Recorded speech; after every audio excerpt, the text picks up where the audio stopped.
दोस्तों, ये स्टोरी पूरी तरह से फिक्शनल है। इसका किसी भी व्यक्ति या स्थान से कोई संबंध, सिर्फ एक संयोग है। अगर कहानी अच्छी लगे तो प्लीज हमारे म्यूजिकारसा 777 चैनल को लाइक, सब्सक्राइब और कमेंट करें। धन्यवाद। पहले यह स्थिति बस कुछ सेकंड तक ही रहती थी, लेकिन इस बार यह लगभग 5 मिनट तक चली। अच्छा, ऐसा है। जब सब खत्म हुआ तो दाऊद ने गहरी सांस ली और हल्का विलाप किया। इसमें कोई शक नहीं कि इसे इतने ज्यादा अंकों की जरूरत क्यों थी। 8 हाथ वाली मुट्ठी के बारे में समझने के लिए बहुत कुछ था। यह 6 बड़े तरीकों से शुरू होती थी और 8 अलग अलग मूव्स में बंटी हुई थी। साथ ही इसके सभी फाइनल मूव्स बेहद ताकतवर थे। यह स्किल वाकई 100 ग्रैंड पॉइंट्स के लायक थी। 10 ग्रैंड पॉइंट्स वाली दूसरी स्किल्स की तो इससे कोई तुलना ही नहीं हो सकती थी। सच में, जो दाम चुकाओगे वैसा ही मिलेगा, ध्रुव ने सोचा। उन्होंने सिस्टम के इंटरफेस को चेक किया। अब उनके पास एक नया स्किल था, 8 हाथ वाली मुट्ठी। हालांकि यह बाकी स्किल्स से अलग मेन्यू के सबसे ऊपर था। अभी वह सिर्फ इस स्किल के एंट्री लेवल पर थे। अगर इसे मास्टर करना था तो और भी ज्यादा ग्रैंड पॉइंट्स खर्च करने पड़ते। फिलहाल उन्हें अपनी मानसिक क्षमता को सुधारने के लिए 1000 ग्रैंड पॉइंट्स जमा करने की जरूरत थी।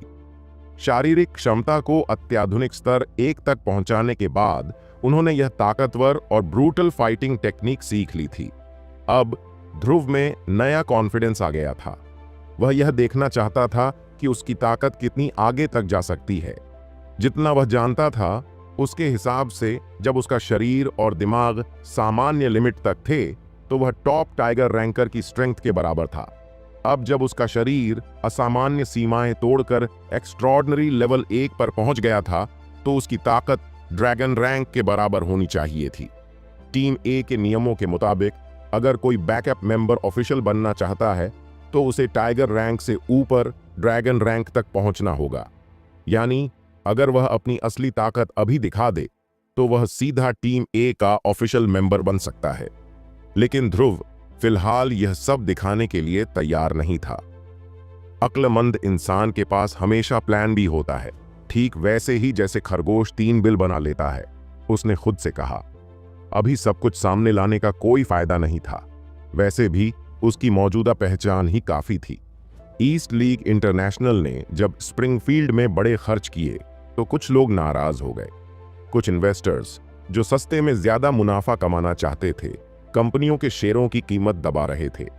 लेकिन ईस्ट लीग इंटरनेशनल ने ऊंची कीमत पर सारे शेयर खरीद लिए। इससे इन्वेस्टर्स चिढ़ गए और उन्होंने अपने कॉन्टैक्ट्स का इस्तेमाल करके ईस्ट लीग इंटरनेशनल को स्प्रिंगफील्ड के निवेश क्षेत्र से बाहर कर दिया। इसकी वजह से कंपनी के ग्रोथ पर थोड़ा लगाम लग गया। आखिरकार कोई भी अकेले किसी बड़ी कंपनी में निवेश नहीं कर सकता। बॉस भी कोई बेवकूफ नहीं था, इसलिए उन्होंने ईस्ट लीग इंटरनेशनल को बहुत ज्यादा शेयर रखने की इजाजत नहीं दी। अगर ऐसा होता तो क्या वे पूरी कंपनी दूसरों को थाली में परोसकर नहीं दे रहे होते? इस वजह से अनगिनत इन्वेस्टर्स की नाकाबंदी के चलते कई कंपनियों ने ईस्ट लीग इंटरनेशनल के साथ बातचीत करना बंद कर दिया। तानिया ने यह बात ध्रुव को बताई। ध्रुव ने इस पर सोचा और तय किया कि ऐसा वह होने नहीं देगा। अगर ईस्ट लीग इंटरनेशनल का ग्रोथ रुक गया तो मैं अपना पैसा खर्च नहीं कर पाऊंगा। अगर पैसा खर्च नहीं कर पाया तो ग्रैंड पॉइंट्स कहां से आएंगे, और अगर ग्रैंड पॉइंट्स नहीं होंगे तो मैं अपनी ताकत कैसे बढ़ाऊंगा? उसे यह समस्या हल करनी ही थी। आखिरकार उसने ईस्ट लीग इंटरनेशनल के खिलाफ जाने के बाद कुशल की रेपुटेशन गिराने वाली खबर बाहर निकालने का फैसला किया। इस तरह वह कमजोर लोगों को डराने में कामयाब हो सकता था। कुशल को खत्म करना ही उसका असली मकसद था। लेकिन आखिर में जिमरमैन्स ने इस मामले को रोक दिया। क्लिंटन ने इसमें उनकी मदद की थी। हालांकि ध्रुव अब भी यह खबर पब्लिक करने वाला था, लेकिन यह साफ करना होगा कि यह सब ईस्ट लीग इंटरनेशनल ने किया, उसने सोचा। वह खुद ये बात सीधे नहीं कह सकता था। अगर मैं ये खुद बोल दूं तो लगेगा मैं अपनी तारीफ कर रहा हूं और तब किसी को इस पर यकीन नहीं होगा। इसलिए उसे किसी ताकतवर इंसान की मदद चाहिए थी। थोड़ा सोचने के बाद उसे विनीता का ख्याल आया। पिछले कुछ दिनों से विनीता के पास कोई खास काम नहीं था। वह ऑनलाइन स्प्रिंगफील्ड की पावरफुल फैमिलीज पर रिसर्च कर रही थी। स्प्रिंगफील्ड के टॉप 4 परिवारों में से एक था रॉजर्स फैमिली। इसके मुकाबले सुशांत जैसे छोटे परिवार की स्प्रिंगफील्ड में कोई अहमियत नहीं थी। विनिता शायद रॉजर्स फैमिली की ही थी। उसकी पोजीशन मजाक उड़ाने लायक बिल्कुल नहीं थी। ध्रुव ने विनिता को बुलाया और अपने इरादे समझाए। उसने उम्मीद की कि वह उसकी मदद करेगी। विनिता ने अपने भाई टोनी से बात करने के बाद ध्रुव की मदद के लिए हामी भर दी। रॉजर्स फैमिली ने अगले ही दिन यह न्यूज़ जारी कर दी।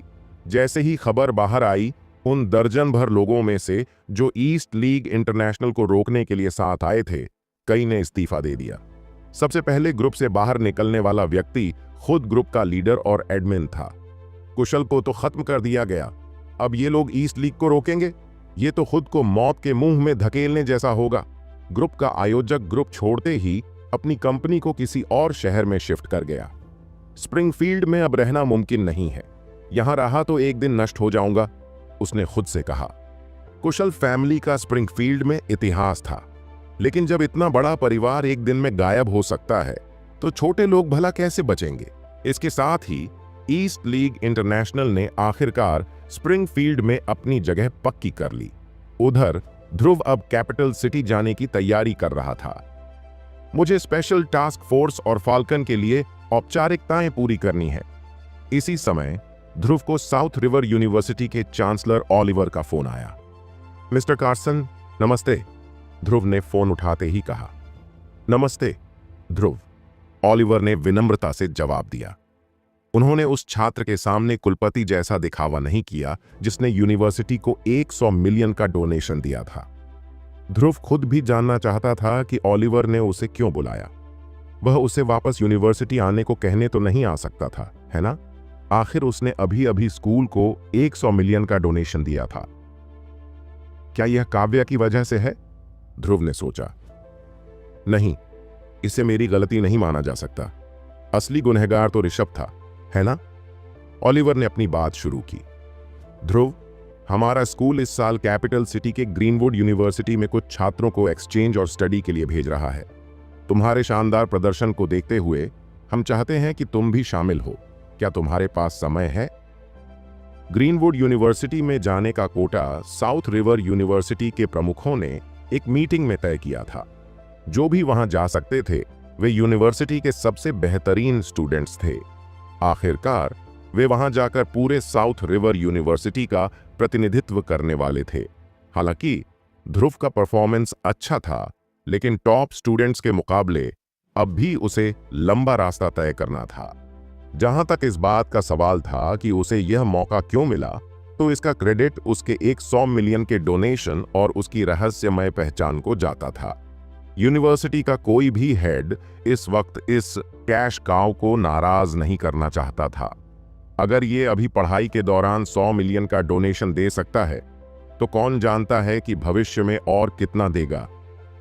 और पहली बार जब उसने 100 मिलियन दिया, तो अगली बार का डोनेशन भी कम से कम 100 मिलियन का ही होगा। यही सोचकर ऑलिवर ने मीटिंग में ध्रुव का नाम दिया और यह प्रस्ताव सर्वसम्मति से पास हो गया। ध्रुव थोड़ा चौंक गया जब उसने सुना कि ऑलिवर उसे ग्रीनवुड यूनिवर्सिटी भेजने की बात कर रहा है। हालांकि जल्द ही उसने खुद को सहज महसूस कराया। अब मैं वही ध्रुव नहीं रहा जो पहले था। और वैसे भी यह एक्सचेंज और स्टडी का मौका सबको नहीं मिलता। जो लोग जा सकते हैं वे यूनिवर्सिटी के सबसे बेहतरीन स्टूडेंट्स में से एक होते हैं। साथ ही यह मेरे शैक्षणिक जीवन का एक बड़ा मौका भी हो सकता है। ध्रुव ने पहले इस कार्यक्रम के बारे में सुना था, लेकिन तब इसे लेकर उसका कोई इंटरेस्ट नहीं था। हाई स्कूल में मैं टॉप स्टूडेंट था, लेकिन जब मैंने देश के टॉप 10 इंस्टीट्यूशंस में से एक साउथ रिवर यूनिवर्सिटी ज्वाइन की, तो बाकी सबसे पूरी तरह पिछड़ गया। अगर ये एक्सचेंज प्रोग्राम कहीं और होता तो ध्रुव साफ मना कर देता। मेरे पास पहले से ही बहुत से मामले निपटाने हैं और ये सब अब मेरे लिए बेमतलब हैं। लेकिन चूंकि ग्रीनवुड यूनिवर्सिटी कैपिटल सिटी में थी और ध्रुव को भी वहां कुछ काम निपटाने थे, इसलिए यह उसके लिए सही मौका था। ध्रुव ने कहा, ठीक है, मुझे वैसे भी कैपिटल सिटी एक बिजनेस ट्रिप के लिए जाना है। यह अच्छी बात है। अब यह तय हो गया है। क्या तुम अकेले जा रहे हो या हमारे साथ? इस बार मैं टीम का नेतृत्व करूंगा, ओलिवर ने पूछा। मैं खुद ही चला जाऊंगा, ध्रुव ने जवाब दिया। ठीक है, जब तुम कैपिटल सिटी में हो तो मुझे फोन कर देना, ओलिवर ने कहा। जरूर, धन्यवाद मिस्टर कार्सन। आपका स्वागत है, कहकर ओलिवर ने फोन रख दिया। इसके बाद ध्रुव ने तानिया को फोन किया और बताया कि वह जा रहा है। साथ ही कहा कि अगर उसे किसी चीज की जरूरत हो तो वह बेझिझक उसे फोन कर सकती है। तानिया स्वाभाविक रूप से नहीं चाहती थी कि ध्रुव स्प्रिंगफील्ड छोड़कर जाए, लेकिन अब यहाँ की समस्याएं हल हो चुकी थीं और उसे रोकने का कोई ठोस कारण भी नहीं था। इसलिए उसने ध्रुव के लिए सिर्फ सुरक्षित यात्रा की शुभकामनाएं दीं। ध्रुव उसी दोपहर कैपिटल सिटी के लिए विमान में सवार हो गया। उसने सिर्फ तानिया को अपनी यात्रा के बारे में बताया और किसी और को नहीं। तानिया उसे एयरपोर्ट तक छोड़ने का सोच रही थी, लेकिन ध्रुव ने उसे मना कर दिया। अभी मेरी पहचान थोड़ी संवेदनशील है, उसने समझाया। स्प्रिंगफील्ड में मुझे थोड़ी पहचान मिल गई है। आखिरकार मेरे हाथों से गुजरा पैसा 100 बिलियन से ज्यादा का हो चुका है। अगर मीडिया को मेरी यात्रा के बारे में पता चला तो मेरी पहचान उजागर हो सकती है। इस बार स्प्रिंगफील्ड की अपनी यात्रा से ध्रुव को बहुत फायदा हुआ था।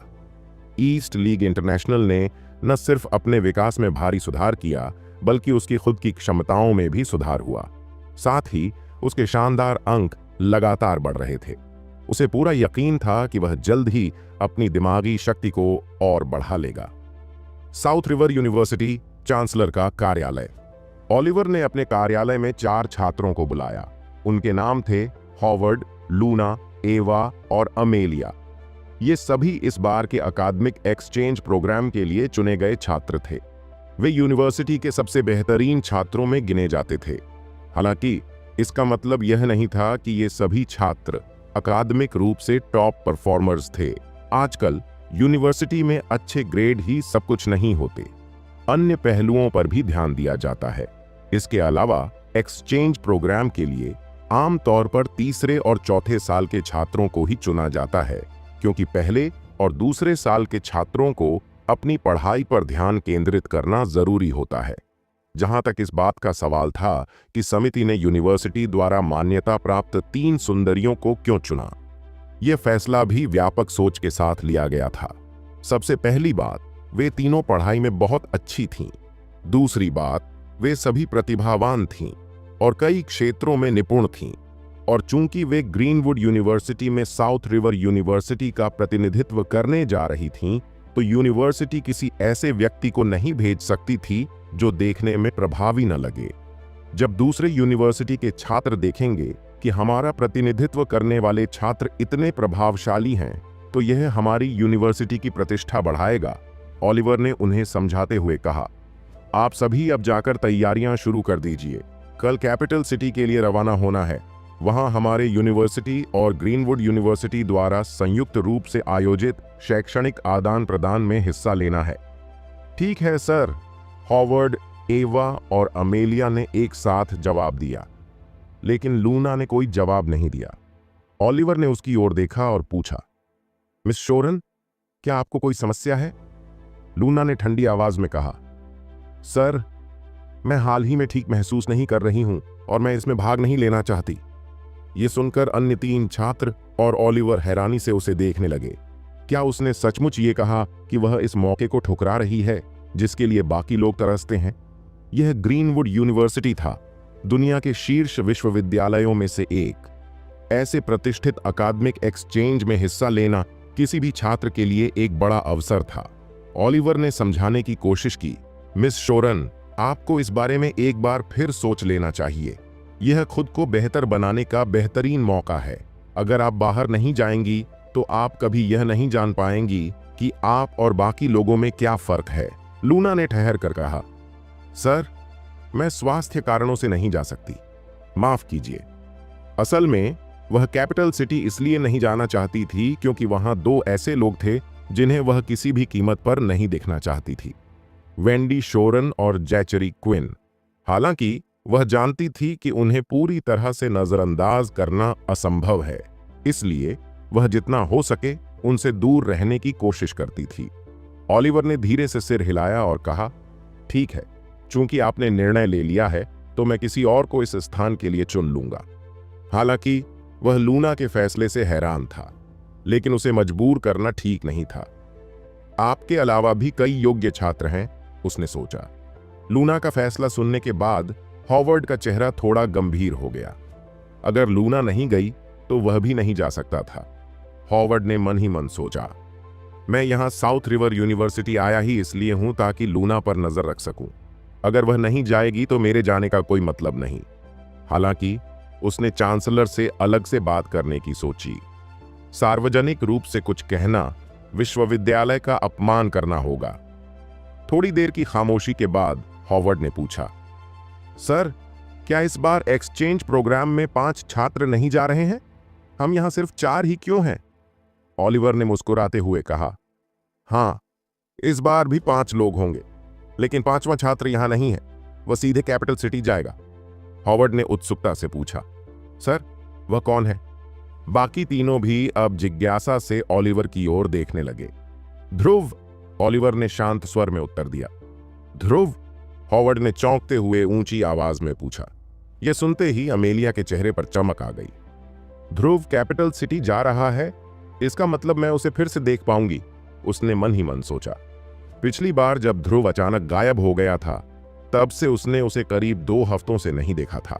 हालांकि वह उससे संपर्क करने की हिम्मत नहीं जुटा पाई।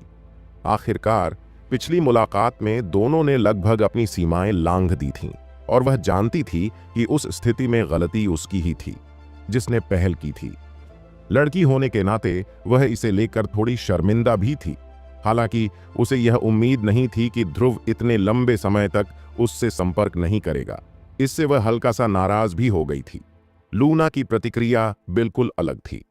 ध्रुव भी कैपिटल सिटी जा रहा है? ध्रुव की ताकत जानने के बाद से ही उसने धीरे धीरे एक योजना तैयार की थी। यह योजना उसकी जिंदगी की असली मुश्किलों से निकलने का रास्ता थी, और इस योजना का सबसे अहम हिस्सा ध्रुव ही था। अगर ध्रुव कैपिटल सिटी जा रहा है तो मुझे भी जाना होगा, उसने मन ही मन तय कर लिया। दूसरी तरफ एवा के चेहरे पर कोई प्रतिक्रिया नहीं थी। हालांकि वह और ध्रुव एक ही क्लास में थे, लेकिन पिछले 3 सालों में उन्होंने 10 वाक्य भी एक दूसरे से नहीं कहे थे। ध्रुव आकर्षक हो सकता है, उसने सोचा, लेकिन इससे मेरा क्या लेना देना? ऑलिवर ने हॉवर्ड की ओर देखा और पूछा, क्या तुम्हें कुछ कहना है मिस्टर जैक्सन? हॉवर्ड थोड़ा हिचकिचाया।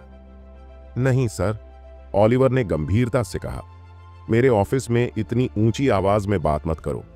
क्या तुम चांसलर का अनादर करना चाहते हो? हॉवर्ड तुरंत झेंप गया। नहीं सर। वह ध्रुव का नाम सुनकर हैरान था। ध्रुव कभी किसी का ध्यान नहीं खींचता था, लेकिन जब उसने फुलर गोल्डन में अपनी ताकत दिखाई और फिर सैंड्स एंटरटेनमेंट सेंटर में, तब से हॉवर्ड थोड़ा सहमा हुआ था। हॉवर्ड जैकरी का अधीनस्थ था। चूंकि ध्रुव और जैकरी दुश्मन थे, इसका मतलब था कि वह और ध्रुव भी एक दूसरे के विरोधी थे। मगर मैं ध्रुव को नाराज नहीं कर सकता, उसने खुद से कहा। ध्रुव की वजह से हॉवर्ड की एसआरयू के सबसे हैंडसम लड़के की छवि पर भी असर पड़ा था। ऑलिवर ने सबकी ओर देखते हुए कहा, अगर और कोई सवाल नहीं है तो आप लोग वापस जाकर अपनी तैयारी करें। और मिस शोरन, अगर आप नहीं जा रही हैं तो अपनी क्लास में लौट जाएं। लेकिन तभी लूना ने अचानक कहा, सर, मैंने सोचा है कि यह मौका बहुत दुर्लभ है। हालांकि मेरी तबीयत पहले ठीक नहीं थी, मैं फिर भी जाना चाहती हूं। ऑलिवर ने हैरानी से पूछा, हाँ, क्या आपने अच्छे से सोचा है? आपका शरीर इसे झेल पाएगा? जी सर, मैंने अच्छे से सोचा है और मैं ठीक हूं। बहुत बढ़िया, अब तुम भी अपनी तैयारी कर लो, हम कल सुबह निकलेंगे।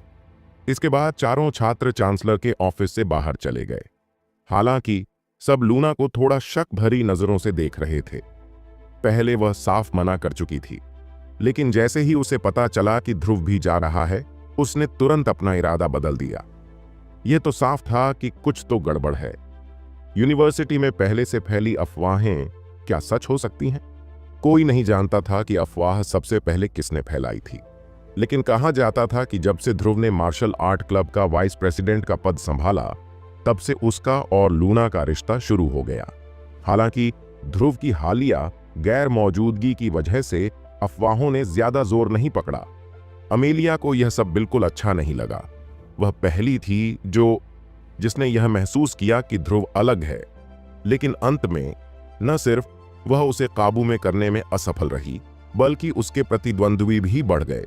इस बीच हॉवर्ड को लगने लगा कि मामला गंभीर हो रहा है।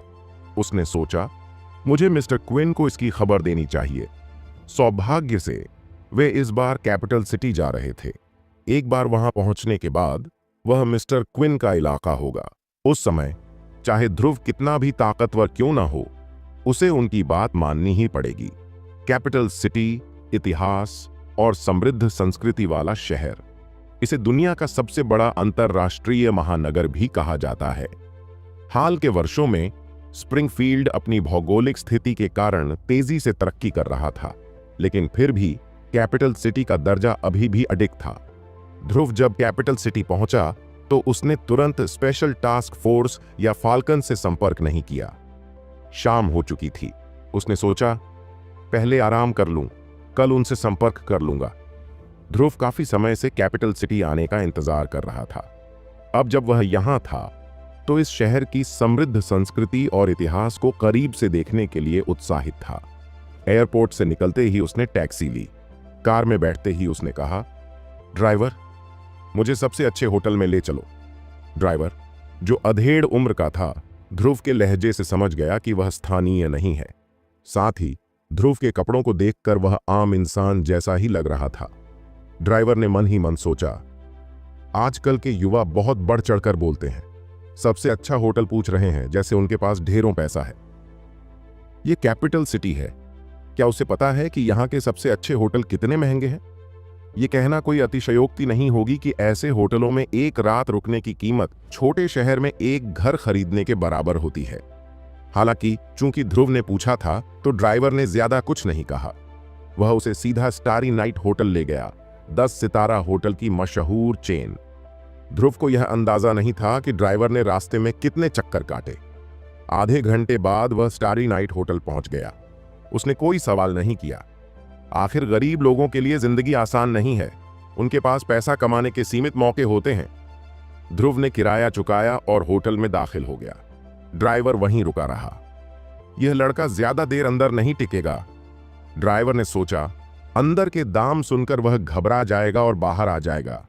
जब ऐसा होगा तो वह ध्रुव को कुछ और घुमाएगा। इस बीच वह उसे किसी साधारण होटल में छोड़ देगा। इससे उसे अच्छा खासा किराया मिल जाएगा। ड्राइवर की प्लानिंग यह थी कि वह ध्रुव के साथ 2-3 अतिरिक्त राउंड भी लगा ले। और सबसे बड़ी बात, ध्रुव ने अब तक कोई सवाल नहीं किया था। ऐसा ग्राहक रोज रोज नहीं मिलता। 5 मिनट बाद, वह अभी तक बाहर क्यों नहीं आया? 10 मिनट बाद, आधे घंटे बाद। अरे, मुझे तो लगा था कि वह डर कर बाहर आ जाएगा, पर नहीं, ये तो चालाक निकला। बेकार में मेरा आधा घंटा बर्बाद हो गया। ड्राइवर ने गुस्से में गाड़ी स्टार्ट की और वहां से चला गया। होटल में अंदर ध्रुव सीधे फ्रंट डेस्क की ओर गया। फ्रंट डेस्क पर एक खूबसूरत महिला ने मुस्कुराते हुए पूछा, सर, मैं आपकी कैसे मदद कर सकती हूं? ध्रुव ने शांत स्वर में कहा, मुझे एक कमरा चाहिए। ठीक है सर, क्या आप सिंगल रूम चाहते हैं या डबल रूम? और क्या आप स्टैंडर्ड रूम लेंगे या लग्जरी रूम? ध्रुव ने सीधा जवाब दिया, मुझे सबसे महंगा कमरा चाहिए। महिला ने हल्की हैरानी छुपाते हुए कहा, सर, हमारे होटल में सबसे महंगा और शानदार स्वीट $1,88,888 प्रति रात का है। इसकी कीमत भले ही ज्यादा है, लेकिन आपको उसके अनुसार हाई क्वालिटी सर्विस भी मिलेगी। क्या आप इसे लेना चाहेंगे? हाँ, ध्रुव ने बिना झिझक कहा। ठीक है सर, क्या मैं जान सकती हूं कि आपको इस स्वीट की कितनी देर तक जरूरत है? 1 हफ्ते के लिए। ठीक है सर, कृपया प्रतीक्षा करें। महिला ने कुशलता से कंप्यूटर पर बुकिंग प्रोसेस पूरा किया। 1 मिनट से भी कम समय में वह तैयार हो गई। सर, लग्जरी स्वीट 1 हफ्ते के लिए आपका हो गया है। कुल कीमत है $13,32,216। कृपया अपनी पेमेंट मेथड चुनें।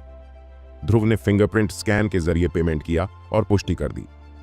महिला और अन्य होटल स्टाफ की प्रशंसा भरी निगाहें उसके व्यक्तित्व और आत्मविश्वास पर टिकी थीं।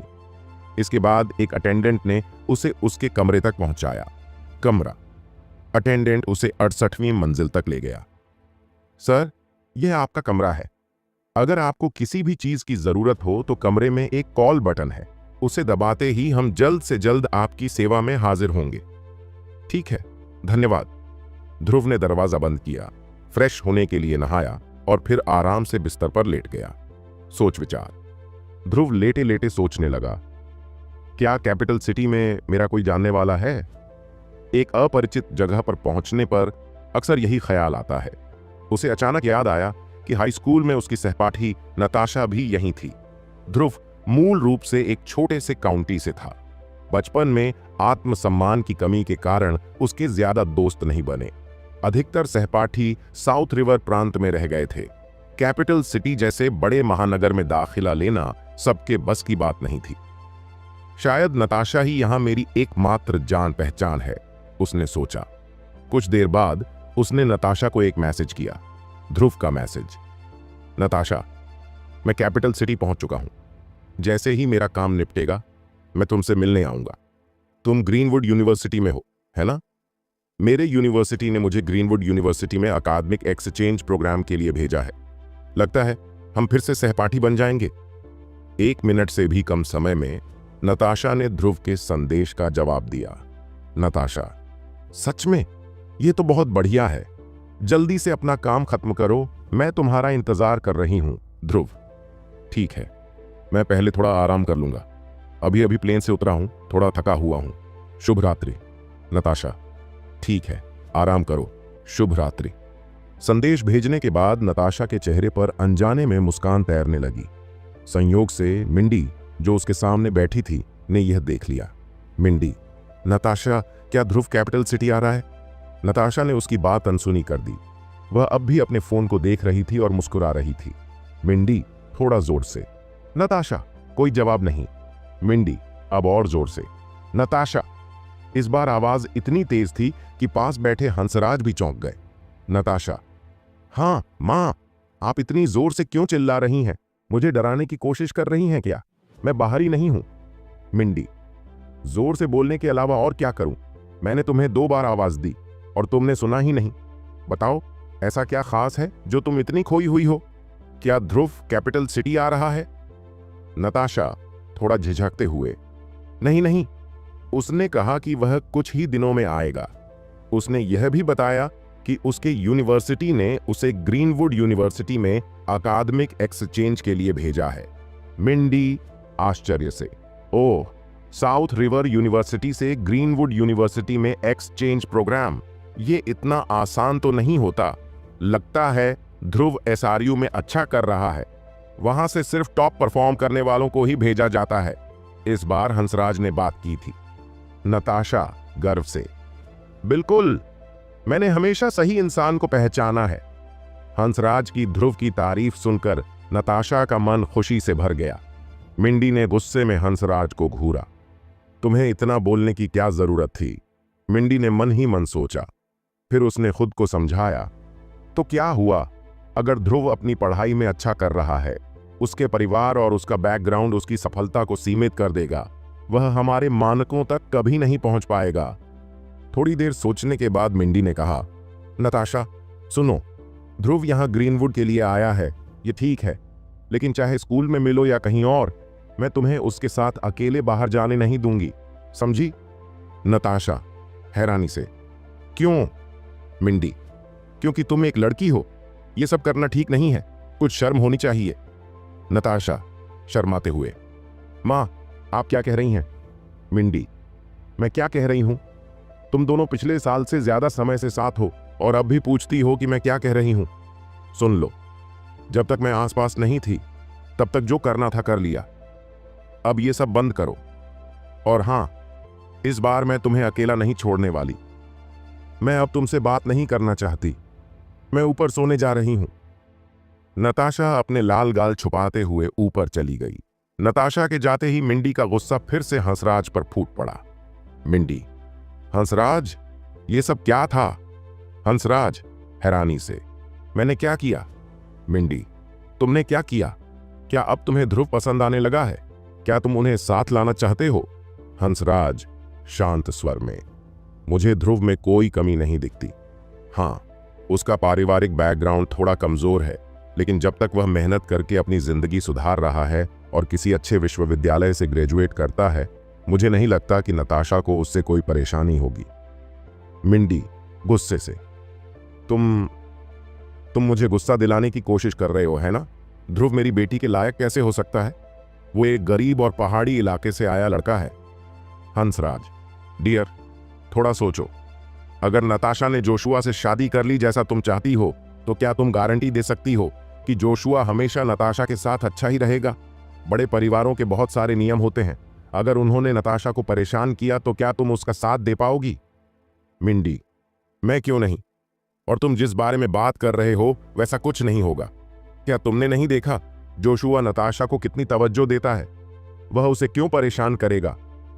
हंसराज, तुम पुरुषों को नहीं समझती। जितनी आसानी से कुछ मिलता है उसकी उतनी ही कम कद्र होती है। जोशुआ एक अमीर परिवार का लड़का है और साफ तौर पर एक प्लेबॉय है। शुरुआत में वह नताशा के साथ अच्छा रहेगा, लेकिन जैसे जैसे समय बीतेगा उसके इरादे बदल सकते हैं। ऐसे में नताशा को तकलीफ होगी। और बड़े परिवारों में ये आम बात है कि वारिस सुनिश्चित करने के लिए 3-4 शादियां कर ली जाए। उन्हें इस बात की परवाह नहीं होगी कि नताशा कैसा महसूस करती है। मिंडी चिढ़कर, अच्छा तो फिर बताओ, ध्रुव से शादी के क्या फायदे हैं? अगर तुम मुझे मना सकते हो तो मैं विरोध नहीं करूंगी। हंसराज धैर्य से, देखो, मुझे लगता है कि हम ध्रुव को लिव इन दामाद बना सकते हैं। हमारी सिर्फ एक ही बेटी है, इसलिए यह बहुत जरूरी है कि वह जिस लड़के से शादी करे वह हमारे साथ रहे। अगर नताशा शादी करके चली गई तो सोचो हम कितने अकेले हो जाएंगे। जब हम बूढ़े हो जाएंगे तो क्या करेंगे?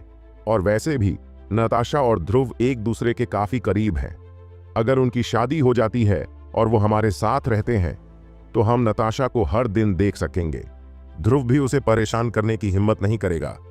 जब हम बूढ़े हो जाएंगे तो रिटायर होकर अपने पोते पोतियों के साथ खेलेंगे। हंसराज ने बहुत सोच समझकर अपनी बात रखी। मिंडी ने थोड़ी देर सोचा। पिछले कुछ सालों से घूमते फिरते हुए भी उसे यही लगता था कि नताशा अब भी एक समझदार और अच्छी लड़की है। हालांकि हंसराज पूरे समय नताशा के साथ था और उसे अच्छी तरह समझता था। भले ही वह ऊपर से शांत और नरम स्वभाव की लगती थी, लेकिन जब वह किसी चीज का फैसला कर लेती तो उसे बदलना मुश्किल होता। हंसराज को पता था कि अगर उन्होंने नताशा को ध्रुव से रिश्ता तोड़ने के लिए मजबूर किया तो इसका नतीजा ठीक नहीं होगा। उनकी सिर्फ एक ही बेटी थी और वह कोई बड़ा रिस्क नहीं लेना चाहते थे। इसलिए वह सोचने लगा कि कैसे अपनी बेटी को नहीं बल्कि अपनी पत्नी मिंडी को समझाया जाए। मिंडी उस समय थोड़ी हैरान थी। उसने ये बात मान ली थी कि उसके पति ने उसे समझा लिया है, लेकिन फिर भी वो मन ही मन चीजों पर सोच रही थी। एक तरफ उसे ये उम्मीद थी कि उसकी बेटी किसी और अच्छे घर में शादी करेगी। इससे समाज में उसकी इज्जत बढ़ेगी। अपने बिजनेस पार्टनर्स, दोस्तों और पुराने सहपाठियों के सामने भी वह अपनी धाक जमा पाएगी। दूसरी तरफ उसे डर भी था। अगर नताशा किसी बड़े परिवार में शादी करके वहां परेशान होती तो क्या वे उसे सपोर्ट कर पाते? साथ ही मिंडी नहीं चाहती थी कि नताशा उसे छोड़कर दूर चली जाए। अगर ध्रुव उतना ही काबिल था जितना नताशा कहती थी तो वह अपने करियर में ऊंचा जाएगा। एक अच्छे यूनिवर्सिटी से पढ़ाई करने के बाद उसे दामाद बनाना बुरा आइडिया नहीं था, और फिर जब सही समय आएगा तो बिजनेस भी उसी को सौंपा जा सकता था। इससे मिंडी अपने पोते पोतियों का ख्याल रख सकती थी और अपनी बेटी को हमेशा पास देख सकती थी। इन बातों पर सोचते हुए मिंडी का गुस्सा धीरे धीरे शांत हो गया। ठीक है, पहले ध्रुव से मिलते हैं। अगर वो वाकई वैसा है जैसा नताशा कहती है तो मैं कोई ऐतराज नहीं करूंगी, लेकिन एक शर्त होगी, शादी के बाद वो हमारे साथ रहेंगे। दामाद बनकर हमारे घर में रहना होगा। मिंडी ने थोड़ा रुक कर कहा, सही है, पहले ध्रुव से मिल लेते हैं। मुझे नहीं लगता कि वो मना करेगा। और हां, शू सिटी लौटने से बेहतर है कि कैपिटल सिटी में ही रहें। यहां उनके बच्चों को भी अच्छी एजुकेशन मिलेगी। हंसराज ने सहमति जताई। असल में हंसराज एक सरकारी कर्मचारी था और तर्क वितर्क में माहिर। उसने मिंडी को बड़ी आसानी से समझा लिया। Capital city the great wall club.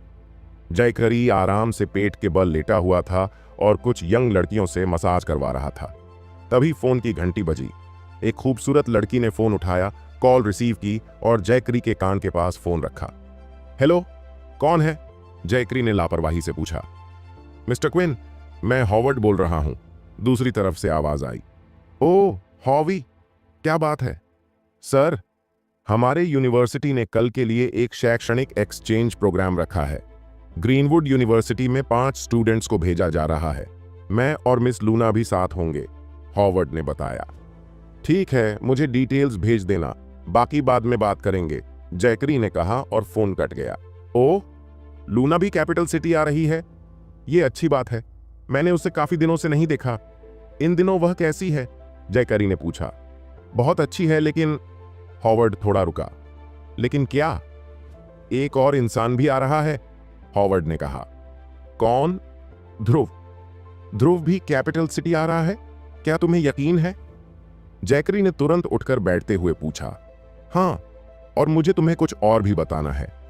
बताओ, जयकरी ने गहरी सांस लेते हुए कहा। हॉवर्ड ने बताया कि ध्रुव अब मार्शल आर्ट्स क्लब का उपाध्यक्ष बन गया है।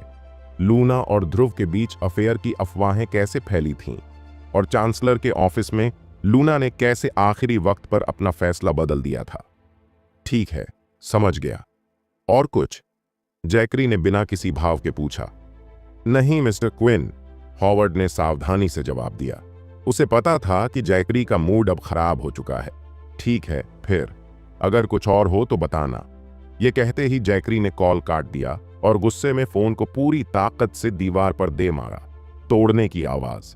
जो लड़कियां उसकी मसाज कर रही थीं, डर से कांपने लगीं। ध्रुव, चूंकि तुम्हें यहां आने की हिम्मत है तो ठीक है, पुराने और नए हिसाब किताब दोनों निपटा लेंगे।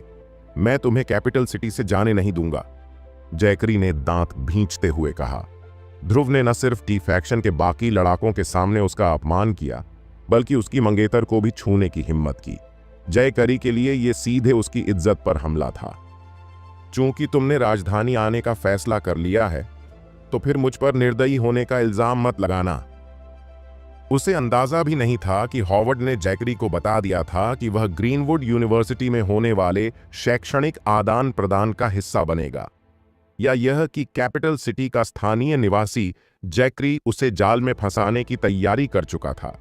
अगर टी फैक्शन के स्टेन ने जयकरी को रोक न लिया होता, क्योंकि वह टी फैक्शन के 10 साल के कार्यकाल में अनावश्यक दिक्कतें नहीं चाहता था, तो जयकरी अब तक किसी को रिवर सिटी भेजकर ध्रुव से बदला ले चुका होता। बचपन से लेकर अब तक जयकरी ने कभी ऐसा अपमान नहीं सहा था। इस बार वह खुद को टी फैक्शन के अंदर हंसी का पात्र बन चुका था। 8 बड़े योद्धाओं का उसका मजाक उड़ाना तो ठीक था, लेकिन अब तो कुछ गैर जरूरी लोग भी उसकी पीठ पीछे हंसने लगे थे। ये सभी उसकी नजर में मौत को न्योता देने जैसा था। इस बार ध्रुव की कैपिटल सिटी की ट्रिप बर्बाद होने वाली है। हालांकि अगर ध्रुव को इसका पता भी होता तो भी उसे फर्क नहीं पड़ता। नेशनल स्पेशल टास्क फोर्स और फाल्कन में शामिल होने के बाद और हाल ही में अपनी शक्ति में बड़ा सुधार पाने के बाद ध्रुव के लिए जयकरी अब कोई चुनौती नहीं था। अगले दिन ध्रुव ने सुबह सुबह स्पेशल टास्क फोर्स टीम ए के लीडर लीमैन को मैसेज किया कि वह कैपिटल सिटी पहुंच चुका है। लीमैन ने पूछा, तुम अभी कहां हो? ध्रुव ने जगह बताई तो लीमैन ने कहा, वहां रुको, कोई तुम्हें लेने आ रहा है। लगभग 1 घंटे बाद ध्रुव के पास फोन आया। फोन पर बताया गया कि जो व्यक्ति उसे लेने आया है वह एक काली ऑफ रोड गाड़ी में स्टारी नाइट होटल पर पहुंच चुका है। जब ध्रुव होटल के एंट्रेंस से बाहर निकला तो उसने एक काले रंग की गाड़ी को देखा। वह बिना किसी देरी के उसमें बैठ गया। ड्राइवर एक अधेड़ उम्र का आदमी था। ध्रुव के गाड़ी में बैठने के बाद उसने न तो कुछ पूछा और न ही बात की। रास्ते में भी ड्राइवर ने चुप्पी साधे रखी। ध्रुव ने इसे देखकर कोई सवाल नहीं किया। गाड़ी लगातार चलती रही और लगभग आधे घंटे बाद एक शांत गली में मुड़ गई। गली के एंट्रेंस पर 2 गार्ड खड़े थे। गाड़ी वहां से गुजरकर 5 मिनट और चली, फिर जाकर रुकी। ड्राइवर ने पहली बार बोलते हुए कहा, अंदर जाओ, टीम लीडर तुम्हारा इंतजार कर रहा है। धन्यवाद दोस्त, ध्रुव ने कहा और गाड़ी से बाहर निकल आया। सामने एक बड़े आंगन वाले घर का गेट था। ध्रुव ने धीरे से गेट खोला और अंदर चला गया। आंगन काफी बड़ा था। चारों ओर पेड़ लगे थे। बीच में एक तालाब था जिसके केंद्र में एक विशाल चट्टान खड़ी थी। जब ध्रुव तालाब के पास से गुजरा तो उसने देखा कि एक बूढ़ा आदमी जिसकी उम्र करीब 60 साल थी, पेड़ के नीचे रतन की कुर्सी पर बैठा था। वह अखबार पढ़ रहा था और उसके पीछे एक 30 साल का नौजवान खड़ा था। बूढ़े व्यक्ति ने अखबार नीचे रखकर ध्रुव की ओर देखा। ध्रुव को तुरंत महसूस हुआ कि उस पर एक गहरा दबाव डाला जा रहा है।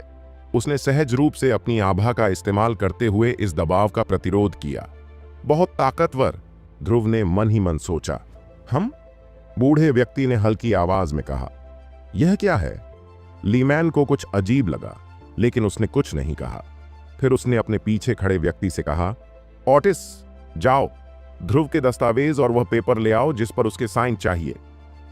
जी सर, ऑटिस ने कहा और तुरंत घर के अंदर चला गया। घर के अंदर जाते हुए ऑटिस ने एक बार ध्रुव की तरफ अजीब नजरों से देखा। ऑटिस के जाने के बाद बूढ़े व्यक्ति ने पूछा, तुम ध्रुव हो? हां, मैं ही हूं। और आप? ध्रुव ने जवाब दिया। हालांकि ध्रुव को शक था कि यह शख्स टीम ए का लीडर होगा, लेकिन कंफर्म करना बेहतर था। मैं लीमैन शोल हूं, तुम्हारा टीम लीडर, बूढ़े आदमी ने कहा।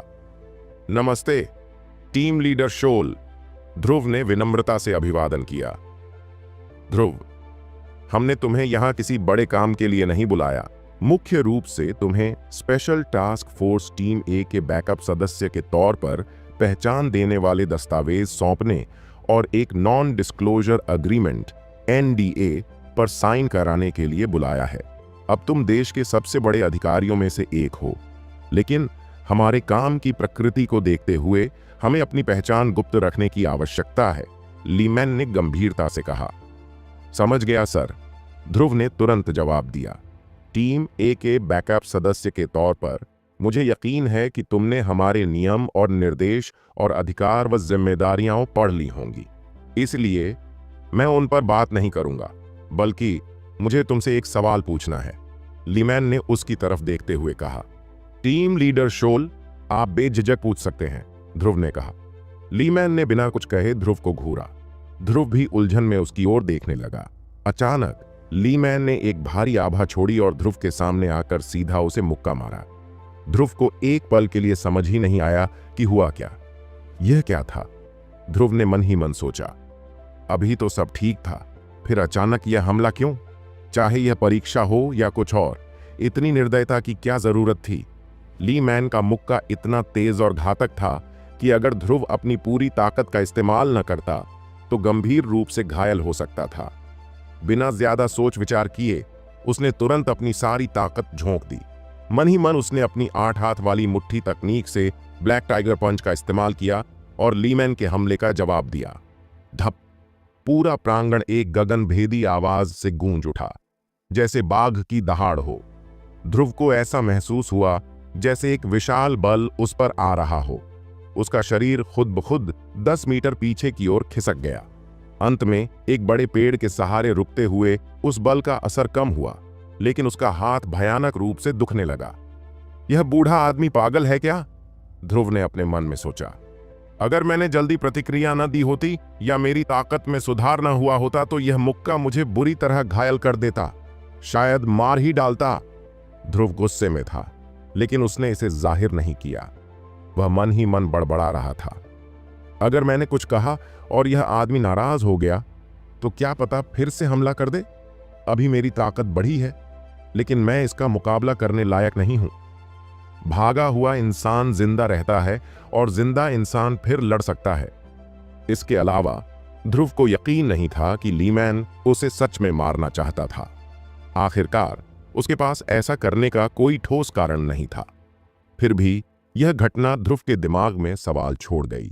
यह सब क्यों हुआ? ध्रुव को इस बात का कोई अंदाजा नहीं था कि जब उसने लीमैन का विरोध करने के लिए अपनी आभा छोड़ी तो लीमैन को पहले ही समझ आ गया था कि उसकी ताकत सिर्फ टॉप टाइगर रैंक से कहीं ज्यादा है। हालांकि लीमैन को इस पर यकीन करना थोड़ा मुश्किल हो रहा था। ध्रुव की उम्र अभी सिर्फ 21 साल होनी चाहिए, है ना? उसने खुद से सोचा। क्या कोई 21 साल की उम्र में टाइगर रैंक से आगे बढ़कर ड्रैगन रैंक तक पहुंच सकता है? यह बात सुनकर कोई भी महान योद्धा हैरान रह जाएगा, और लीमैन के लिए तो यह पूरी तरह से अविश्वसनीय था। जब मैंने ड्रैगन रैंक में कदम रखा था तब मेरी उम्र कितनी थी? 27 साल, उसने खुद से याद किया। यह अविश्वसनीय है। मैं एक ऐसी प्रतिभा के सामने खड़ा हूं जो शायद उस महान व्यक्ति के बराबर या उससे भी बेहतर हो। ध्रुव की क्षमताओं को देखकर लीमैन को लग रहा था कि यह सिर्फ ध्रुव का ही नहीं बल्कि सोमरलैंड का भाग्य भी था। हालांकि वह इस जानकारी को अभी लीक नहीं कर सकता था। भले ही ध्रुव अब ड्रैगन रैंक के मास्टर बन चुके थे, लीमैन की राय में वह अब भी पूरी तरह से परिपक्व नहीं हुए थे। धूल के सेटलिंग होने के बाद ध्रुव ने आंगन में हलचल महसूस की। सब लोग चले जाओ, यहां सब ठीक है, लीमैन ने आदेश दिया। धीरे धीरे चारों ओर की आवाजें गायब हो गईं। ध्रुव ने महसूस किया कि यह जगह जहां सम्राट रहता था अत्यंत सुरक्षित और गोपनीय थी। लीमैन अब सीधे उसकी ओर देख रहा था। उसकी नजरें इतनी तेज थीं मानो वह किसी गहरी बात को समझने की कोशिश कर रहा हो। ध्रुव को थोड़ी असहजता हुई। खांसी खांसी सर, क्या मैं पास हो गया? ध्रुव ने थोड़ा झिझकते हुए पूछा। तुम सच में सिर्फ 21 साल के हो? लीमैन ने उसकी बात को नजरअंदाज करते हुए खुद सवाल किया। जी हां, जल्द ही 22 का हो जाऊंगा, ध्रुव ने शांत स्वर में जवाब दिया। हा, कमाल है, युगराल ने मुझे इतना बड़ा तोहफा दिया, लीमैन ने जोरदार ठहाका लगाते हुए कहा।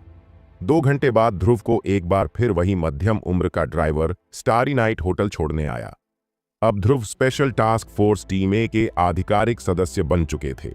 ध्रुव खुद को फिलहाल आधिकारिक सदस्य बनने के लिए तैयार नहीं मानते थे। एक बार आधिकारिक सदस्य बन जाऊंगा तो मुझे संगठन के आदेश मानने होंगे और मिशन पर जाना पड़ेगा। अभी मेरे पास इन सब के लिए समय नहीं है, वह सोच रहा था। लेकिन लीमैन ने उसे खास सुविधा देने का प्रस्ताव रखा। तुम आधिकारिक सदस्य के सारे अधिकारों का आनंद ले सकते हो, लेकिन फिलहाल तुम्हें कोई मिशन नहीं लेना होगा, लीमैन ने कहा। यह सुनकर ही ध्रुव राजी हुआ। आधिकारिक सदस्यों और बैकअप सदस्यों के बीच बड़ा फर्क था। सबसे बड़ा फायदा यह था कि आधिकारिक सदस्य को स्थानीय बलों को संगठित करने का अधिकार होता है, जबकि बैकअप सदस्यों को यह अधिकार नहीं मिलता। किसी को भी आधिकारिक और बैकअप सदस्य के बीच के विशाल अंतर को कम नहीं आंकना चाहिए। सबसे आसान उदाहरण यह है कि जब ध्रुव स्प्रिंगफील्ड में थे तब ईस्ट लीग इंटरनेशनल की सारी परियोजनाओं की जांच चल रही थी। अलग अलग कारणों से उनमें लगातार देरी हो रही थी। अगर उस समय ध्रुव स्पेशल टास्क फोर्स टीम ए का आधिकारिक सदस्य होता तो बस उसे स्प्रिंगफील्ड के कैबिनेट मंत्री से मिलकर अपनी पहचान बतानी पड़ती। इसके बाद कोई भी उसकी राह में बाधा डालने की हिम्मत नहीं करता। यहां तक कि स्पेशल सिचुएशंस में स्प्रिंगफील्ड के कैबिनेट मंत्री को भी ध्रुव के आदेशों का पालन करना पड़ता। यह अधिकार केवल स्पेशल टास्क फोर्स टीम ए के आधिकारिक सदस्य को ही दिया जाता है। उन्हें अपने कर्तव्यों का पालन करते हुए स्थानीय बलों का सहयोग मांगने का अधिकार है और यह अधिकार सीधे स्टेट द्वारा मान्य होता है। इसलिए सिर्फ पहचान की तुलना की जाए तो ध्रुव की पहचान पहले ही कैबिनेट मंत्रियों से ऊपर थी। देश में 66 प्रांत और 2 अंतरराष्ट्रीय महानगर हैं, यानी कुल 68 कैबिनेट मंत्री। लेकिन स्पेशल टास्क फोर्स टीम ए के आधिकारिक सदस्य कितने हैं? शायद बहुत कम। स्पेशल टास्क फोर्स टीम ए के आधिकारिक सदस्य चाहे जिस भी प्रांत में जाएं, उनकी पहचान उजागर होते ही कैबिनेट मंत्री उन्हें सम्माननीय अतिथि के रूप में ट्रीट करेंगे। कोई भी उन्हें नीचा दिखाने या अपमान करने की हिम्मत नहीं करेगा। यह सिर्फ उनकी ताकत के कारण नहीं है। कुछ परिस्थितियों में उन्हें सवाल पूछने से पहले किलिंग का अधिकार प्राप्त है। यह अधिकार उन्हें दूसरों से अलग बनाता है। होटल लौटने के बाद ध्रुव ने फाल्कन के लोगों से संपर्क किया। अब वह जल्दी से उनकी पहचान कंफर्म करना चाहता था ताकि अपना काम पूरा कर सके। फाल्कन टीम ने ध्रुव से होटल में ही रुकने को कहा। इस बार दूसरी पार्टी बहुत जल्दी पहुंच गई। 1 घंटे से भी कम समय में उन्होंने ध्रुव को कॉल किया। होटल की सबसे ऊपरी मंजिल पर जाओ, हम वहीं पहुंच रहे हैं, दूसरी तरफ से कहा गया। ध्रुव कुछ पूछ पाता इससे पहले ही दूसरी पार्टी ने फोन काट दिया। ऊपरी मंजिल पर? वहां मैं क्या करूंगा? हालांकि ध्रुव ने उनकी बात मान ली। ऊपरी मंजिल पर पहुंचकर ध्रुव ने देखा कि यह जगह काफी बड़ी थी। ऊपर कई हेलीकॉप्टर खड़े हुए थे। तभी उसे समझ आया कि शायद वह हेलीकॉप्टर से कहीं जाने वाला है। अभी वह यह सोच ही रहा था कि अचानक दूर से एक मिलिट्री हेलीकॉप्टर आता दिखाई दिया। हेलीकॉप्टर धीरे धीरे ऊपरी मंजिल के करीब आकर 4 से 5 मीटर की दूरी पर रुका। इसके बाद एक मोटी रस्सी नीचे छोड़ी गई। ध्रुव समझ गया कि अब उसे हेलीकॉप्टर तक जाना होगा। सैन्य वर्दी पहने हुए एक व्यक्ति ने हेलीकॉप्टर की सह पायलट सीट से हाथ हिलाकर ध्रुव को ऊपर आने का इशारा किया। ध्रुव ने जल्दी से रस्सी पकड़ी और थोड़ा जोर लगाकर हेलीकॉप्टर में चढ़ गया। हेलीकॉप्टर के अंदर घुसते ही दरवाजा अपने आप बंद हो गया और हेलीकॉप्टर उड़ान भरने लगा। हेलीकॉप्टर में कुल 3 लोग थे, 2 कॉकपिट में और तीसरा ध्रुव, जो पीछे अकेला बैठा हुआ था। ध्रुव खिड़की से बाहर झांकते हुए राजधानी शहर का नजारा देखने लगा। यह शहर वाकई में दुनिया के नंबर 1 इंटरनेशनल महानगर कहलाने के लायक था। रिवर सिटी जैसे प्रांतीय शहर की हलचल भी यहां की चहल पहल के सामने कुछ भी नहीं लग रही थी। कुछ देर बाद हेलीकॉप्टर शहर की भीड़ से निकलकर एक शांत जंगल की ओर बढ़ने लगा। कुछ मिनटों में जंगल में एक लाल रंग का क्रॉस दिखाई दिया। हेलीकॉप्टर धीरे धीरे लाल क्रॉस के पास उतरने लगा और जमीन से कुछ मीटर ऊपर रुक गया। इसके बाद दरवाजा खुल गया। ध्रुव समझ गया कि वे उसे सीधे बाहर कूदने के लिए कह रहे थे। जब उसने बाहर झांका तो पाया कि हेलीकॉप्टर जमीन से लगभग 2 मंजिल की ऊंचाई पर था। ध्रुव को थोड़ी घबराहट महसूस हुई। हालांकि उसकी ताकत अब बहुत बढ़ चुकी थी, फिर भी उसे खुद पर पूरी तरह भरोसा नहीं था। असल में उसे अभी तक ये ठीक से पता नहीं था कि उसकी नई ताकत की हदें क्या हैं। उदाहरण के लिए, वह कितनी तेजी से दौड़ सकता है, उसकी ताकत कितनी है और वह कितनी ऊंचाई से कूद सकता है। इनमें से किसी का सही अंदाजा नहीं था। दरअसल ध्रुव की ताकत इतनी तेजी से बढ़ी थी कि उसे इसे समझने का समय ही नहीं मिला। एक आम इंसान से ड्रैगन रैंक मास्टर बनने में उसे सिर्फ 1 महीने से थोड़ा ज्यादा ही समय लगा था। अगर बाकी लोगों को ये बात पता होती तो वे निश्चित ही उसका रिसर्च करने के लिए उसे पकड़ लेते। आखिर अब तक ड्रैगन रैंक तक सबसे तेज पहुंचने वाले व्यक्ति को भी 27 साल लगे थे। उसे शताब्दी में एक बार मिलने वाला जीनियस माना जाता था। ध्रुव ने गहरी सांस ली, अपने पैरों में ताकत लगाई और एक कदम बढ़ाकर हेलीकॉप्टर से छलांग लगा दी। कुछ सेकंड के भीतर वह जमीन पर मजबूती से उतर गया। ध्रुव ने खुद को जल्दी से जांचने की कोशिश की। उसे कोई चोट महसूस नहीं हुई। इतनी ऊंचाई से कूदने पर उसके पूरे शरीर का वजन सीधा पैरों पर पड़ा था। अगर वह कोई साधारण इंसान होता तो उसके पैर इस बल को सहने में नाकाम रहते और टूट जाते, लेकिन ध्रुव को बस हल्की सी झंझनाहट महसूस हुई। कुछ सेकंड बाद वह भी गायब हो गई। शायद अब मैं आम इंसानों की कैटेगरी में नहीं हूं, ध्रुव ने मन ही मन सोचा। जैसे ही वह जमीन पर उतरा, हेलीकॉप्टर ने दरवाजा बंद किया और उड़ गया। ध्रुव ने अपनी मानसिक शक्ति का इस्तेमाल करके आसपास का माहौल भांपने की कोशिश की। उसे महसूस हुआ कि उसके चारों तरफ बहुत सारे लोग हैं, लेकिन जब उसने चारों ओर देखा तो हर तरफ सिर्फ हरी घास और पेड़ ही दिखाई दिए। एक भी इंसान नजर नहीं आ रहा था। ऐसा लग रहा था कि ये लोग भैंस बदलने में माहिर थे। ध्रुव ने अनजान बनने का नाटक किया और वहीं खड़ा होकर इंतजार करने लगा। वह फाल्कन से जुड़ने के लिए औपचारिकताएं पूरी करने आया था, इसलिए उसे यकीन था कि दूसरी पार्टी उसे यहां इंतजार नहीं करवाएगी। लगभग 5 मिनट बाद एक सीटी की आवाज गूंजी। फिर घास और जंगल में हलचल होने लगी।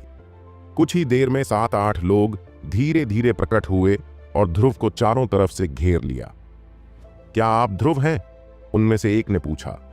ध्रुव ने उसकी ओर देखा, लेकिन उसके चेहरे को पहचान नहीं पाया। उसका पूरा चेहरा और शरीर हरे रंग की छाया में ढका हुआ था, जो आसपास के दृश्यों से पूरी तरह मेल खा रहा था। साथ खड़े बाकी 7-8 लोग भी बिल्कुल वैसे ही कपड़े पहने हुए थे। हाँ, मैं ध्रुव हूं, उसने शांत स्वर में जवाब दिया। तुम फाल्कन में शामिल होना चाहते हो, लेकिन तुम्हें सतर्क रहने की भी समझ नहीं है। अगर हम अभी तुम्हारे दुश्मन होते तो तुम अब तक कई बार मर चुके होते। तुम हेलीकॉप्टर से उतरे और बस बेवकूफों की तरह वहीं खड़े रहे। तुम्हें छिपने की जगह तक नहीं सूझी? क्या तुम्हारे पास दिमाग है भी या नहीं? उस आदमी ने गुस्से में ध्रुव को डांटना शुरू कर दिया। ध्रुव थोड़ा हैरान था। वह कहना चाहता था कि उसने उन सभी को पहले ही खोज लिया था। अगर वह उनका दुश्मन होता तो उनमें से कोई भी वहां से जिंदा नहीं जा पाता। दरअसल ध्रुव को ये लोग बहुत कमजोर लग रहे थे। उसने अनुमान लगाया कि ये लोग टाइगर रैंक में थे। इनमें से कोई भी ड्रैगन रैंक तक नहीं पहुंचा था। अगर ध्रुव इनसे लड़ाई करता तो चाहे ये कितने भी अच्छे से क्यों न छिपे होते, उसका कोई फायदा नहीं होता। उसकी शक्तिशाली दिमागी शक्ति कोई मामूली चीज नहीं थी। लेकिन ध्रुव ने ये सब नहीं कहा। वह समझ चुका था कि अभी लो प्रोफाइल रखना ही सही होगा। साथ ही उसे यकीन था कि फाल्कन में मास्टर जरूर होंगे। यहां तक कि स्पेशल टास्क फोर्स टीम ए में भी इतने लोग थे कि वह उन्हें हरा नहीं सकता था। फाल्कन तो स्पेशल टास्क फोर्स का हिस्सा था। यह साफ था कि यहां भी कई मास्टर होंगे। हाँ, ये लोग शायद फाल्कन के सर्वश्रेष्ठ सदस्य नहीं थे, लेकिन इसका मतलब यह भी था कि असली ताकतवर लोग बिना किसी वजह के खुद को सामने नहीं लाते। मैं समझता हूं, भविष्य में ऐसा दोबारा नहीं होगा सर, ध्रुव ने शांत स्वर में जवाब दिया। ऐसा दोबारा नहीं होगा?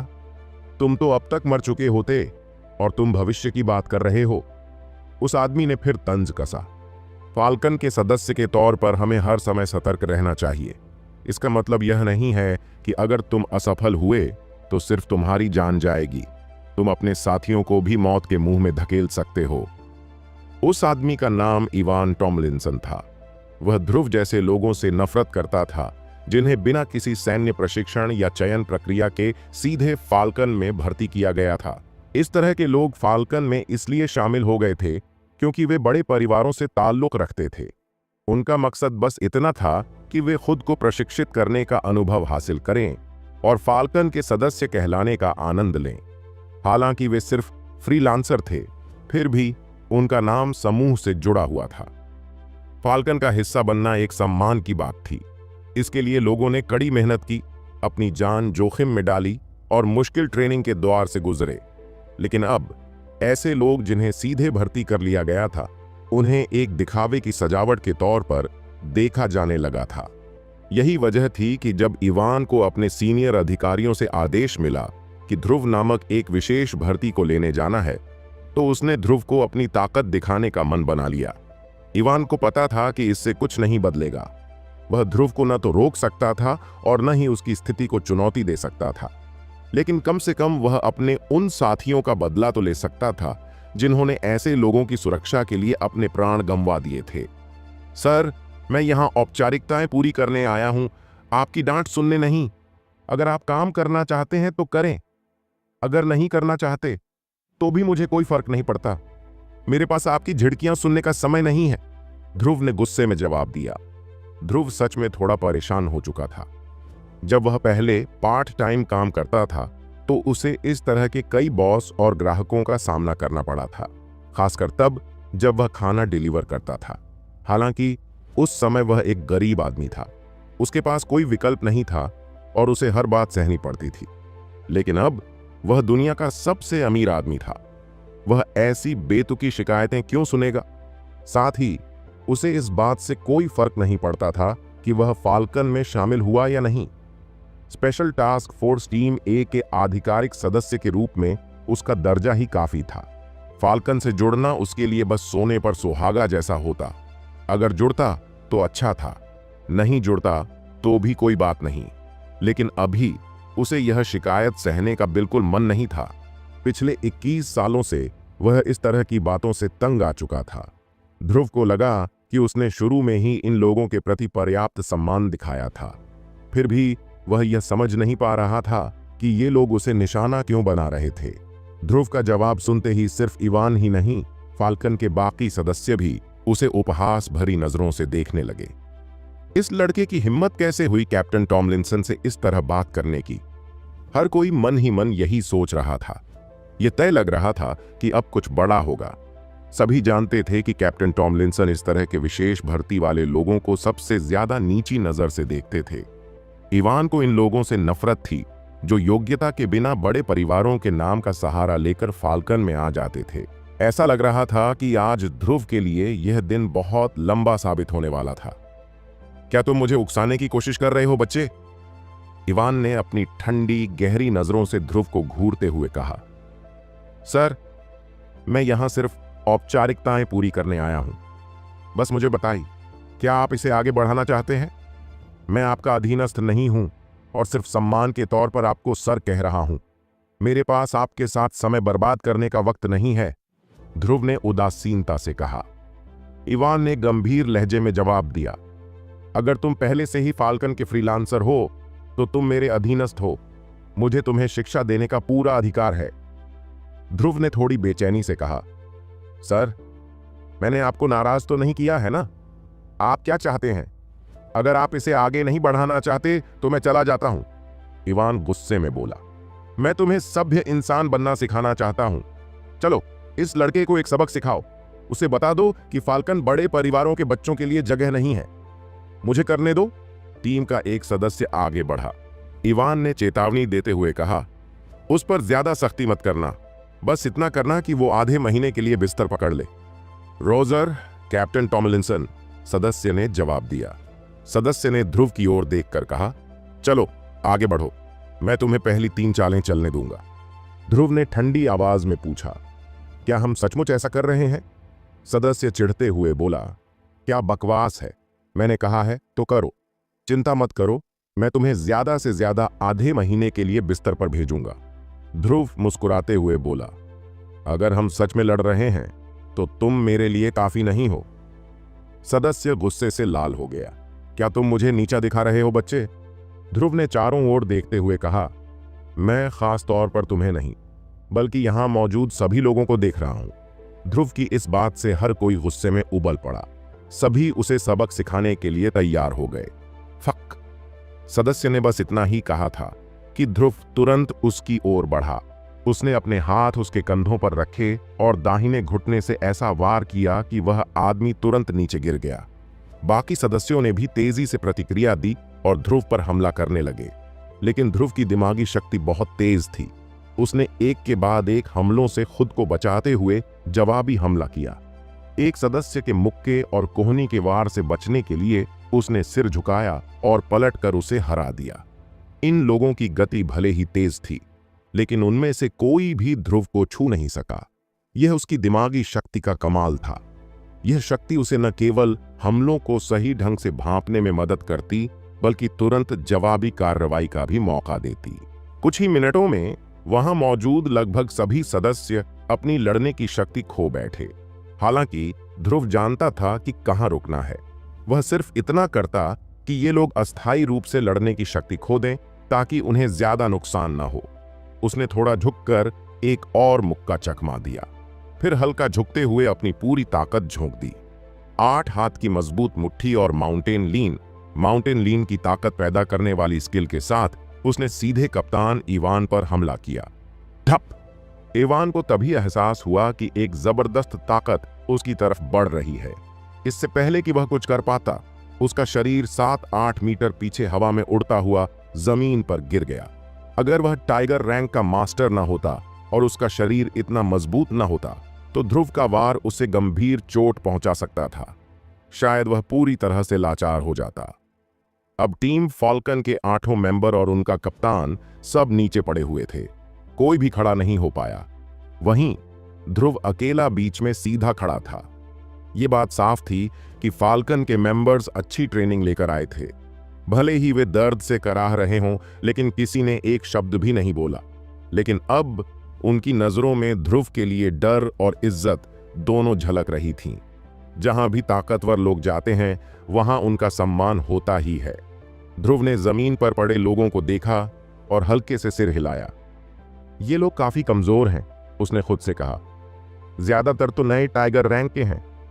जिस कप्तान ने थोड़ी देर पहले उस पर हावी होने की कोशिश की थी, वो थोड़ा ज्यादा मजबूत था, लेकिन फिर भी टॉप टाइगर रैंक का नहीं था। इस बार ध्रुव ने अपनी ताकत को दबाकर लड़ाई की थी। उसे डर था कि अगर उसने अपनी पूरी ताकत झोंक दी तो ये सब पूरी तरह खत्म हो जाएंगे। ये बिल्कुल भी मजेदार नहीं था, उसने सोचा। ध्रुव को ये नहीं पता था कि उसकी ये लड़ाई किसी के द्वारा हर एंगल से देखी जा रही थी। थोड़ी दूरी पर एक गुप्त अड्डे में 2 लोग ये सब देख रहे थे, एक बूढ़ा आदमी और दूसरा अधेड़ उम्र का। बूढ़े आदमी ने पूछा, तुम्हें क्या लगता है? वो बहुत ताकतवर है, अधेड़ ने जवाब दिया। बूढ़े आदमी ने कहा, वल्चर टीम से किसी को बुलाओ, उसे टेस्ट करो, उसे ये ना लगे कि फाल्कन में कोई मजबूत नहीं है। बूढ़े ने ध्रुव का सिर हिलाना नोटिस कर लिया था। ठीक है, अधेड़ ने कहा। उसने वॉकी टॉकी निकाली और कहा, गिद्धनो, अंदर आओ। कुछ ही सेकंड में वॉकी टॉकी से आवाज आई, गिद्धनो, रोजर, आदेश दें। अधेड़ ने कहा, लैंडिंग साइट पर जाओ और ध्रुव नाम के लड़के की ताकत का टेस्ट करो। Roger that. दोस्तों, आपको यह एपिसोड कैसा लगा हमें कमेंट करके जरूर बताएं और इस वीडियो को लाइक और शेयर करना ना भूलें। चलिए मिलते हैं एक नए एपिसोड के साथ।